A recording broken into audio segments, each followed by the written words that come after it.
Okay, let's talk about two-point perspective. In this lesson, we're going to be building on what we learned in the previous lesson. I'm going to start with a little explanation and then a demonstration, which you can follow along to, followed by, again, a little small exercise to give you a better understanding of this concept.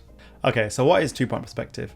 This type of perspective has two vanishing points, hence the name, and is often used for more complex compositions, including a lot of diagonal lines. Let's get into a demonstration now where I can show you how to construct this and then how you can use it too. Let's just get straight to it. Okay, so building on what we just did on the one-point perspective, now we're going to move on to two-point perspective. So as the name suggests, this has two vanishing points. So again, in the resources, I've put some guides which can give you a hand to give you a better understanding. You can either draw directly on these if you find it helpful, or we're going to go through it and I'm going to show you how to create these. So this is just a guide, and as you can see, just as is, it does feel like you can see the perspective in here. Like say if I was to draw some shapes on this, it'd feel like it already feels like say for example, you're on the corner of a street and you're looking down, you're in the middle of this and you're looking down either side and both points are vanishing. Also, this is good to be used when just drawing shapes in general. So let me show you how you can create this. But we're going to start, just for simplicity's sake, we're going to do one directly in the middle first, and then I'm going to show you ones on the bottom or at the top just to kind of see the effect it gives you. So for this, I'll be drawing just a cube, just to give you an understanding of how this works. So like in the previous lesson, we're going to start off by deciding where the vanishing points are. So for this, I'm going to draw one either side of the page, just like so. And then after this, we're going to decide where we want the shape. So with this, I like to start off with the horizontal line. So I'm going to turn my page sideways and I'm just going to draw a line. Just going to draw a line in the middle. So previously we'd draw the full square. This time we're drawing where the square will intercept. So then from here, so from this point to this point, I just want you to draw it back to either vanishing point. So with the previous lesson, we only drew the edges to one vanishing point, but this time I want to make sure you're drawing each edge to all the vanishing points. Because like I said, these are facing that vanishing point. And like you see, the line isn't completely straight, but don't worry, you can just go back in. And then same for this side too. And if you are finding the drawing the line hard, do feel free to use a ruler too.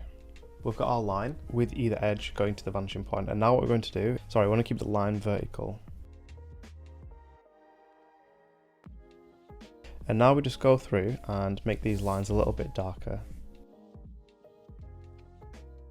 That's how it works if you're drawing the vanishing point on the center of the page. So look, right now it looks like this is somewhat at eye level.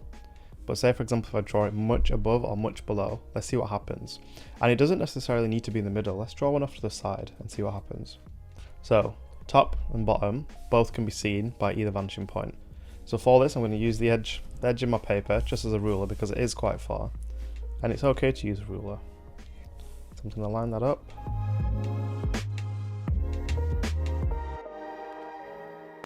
Now that we've got our lines, let's draw our horizontal lines in, and then you'll see something that we didn't have to do with this one, that we're going to have to do with this one.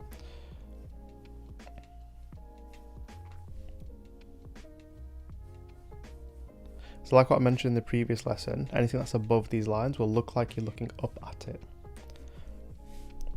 So we've got the two sides of this cube, but as you can see, like the bottom is going to be here somewhere.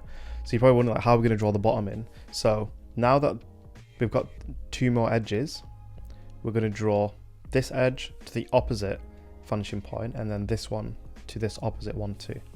And you may be asking like, how come we're not drawing this one to this one and this one to this one? How come we're not drawing it to both? It's because like this one's already on one of the guides that we've already drawn, so then you know to draw it to the opposite one. Now you can see that we've got a shape that we're looking up at, and I'm just going to give you one more example of what it looks like from below.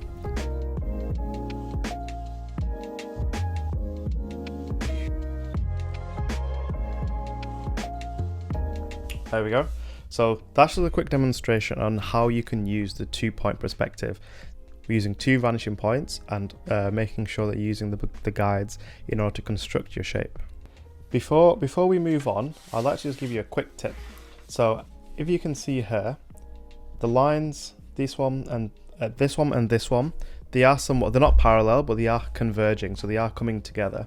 So if you are wanting to create these shapes without having to use the guides all the time, here's one tip I like to use. So I like to start off just by imagining. So right now, so I'm imagining, say my vanishing points are off the paper here.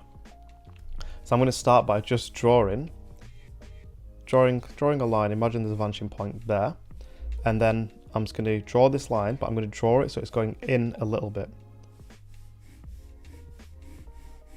So you can see the distance here to here and here to here. This one's much smaller. So draw my line in.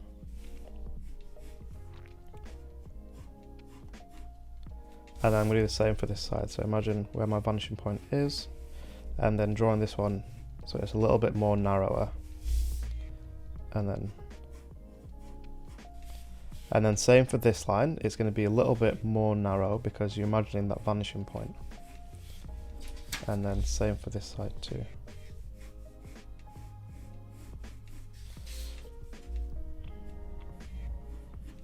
And this is one way that, obviously after many years of practice, I've been able to do this, but it is just about visualizing it, because when you're able to get to this stage, this is when you can kind of draw anything, because you can visualize what the thing you're trying to draw is going to sit within.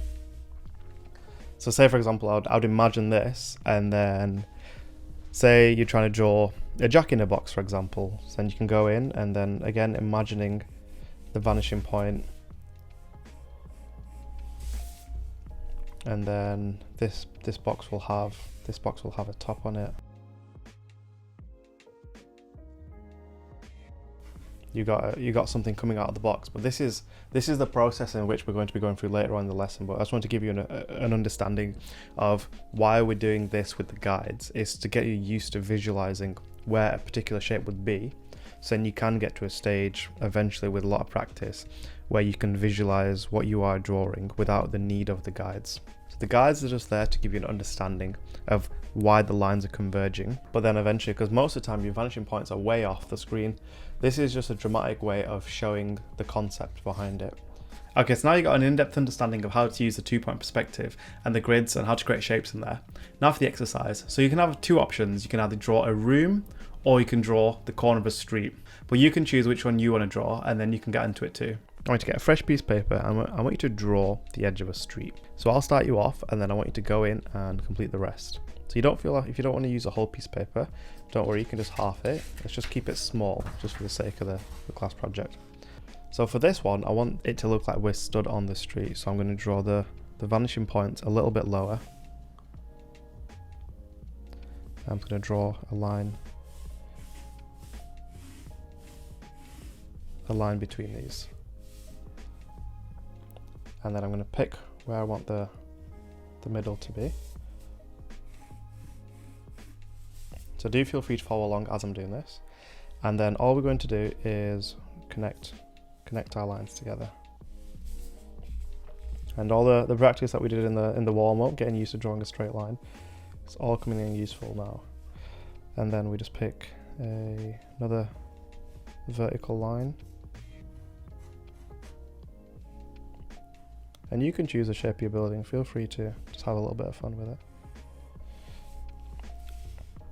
So with this, you just want to make sure you're starting off with the vertical line. So we've got our building.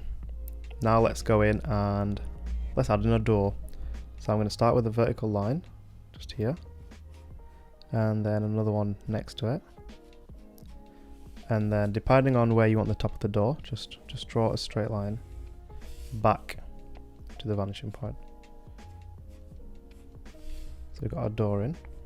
And if you do want to add a little bit of detail, let's add a little window to the door too. So again, starting off with a vertical line.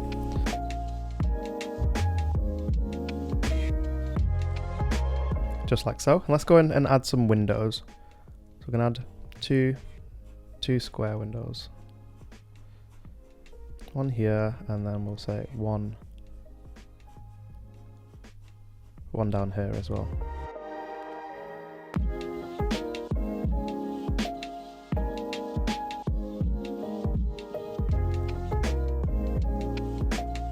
you can see how just by these basic lines, we are slowly starting to build a drawing of a house or the side of a building. So you can go in, add as much detail as you want to this house, and then I'll come back to the end and see what you got.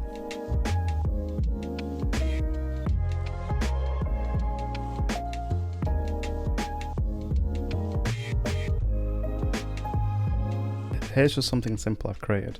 Using the 2-point perspective, we've managed to create the corner of a street. But again, what we're doing now is just getting used to the concept of drawing this shape. Also, as a quick side note, if you are wanting feedback on your projects and all the small exercises that we were doing during this class, don't forget to drop them down below in the projects panel where I can give feedback once you've uploaded it. Okay, so in the next lesson, we're going to be moving on to 3-point perspective. Let's just get straight to it. And again, it'll be building upon this one too.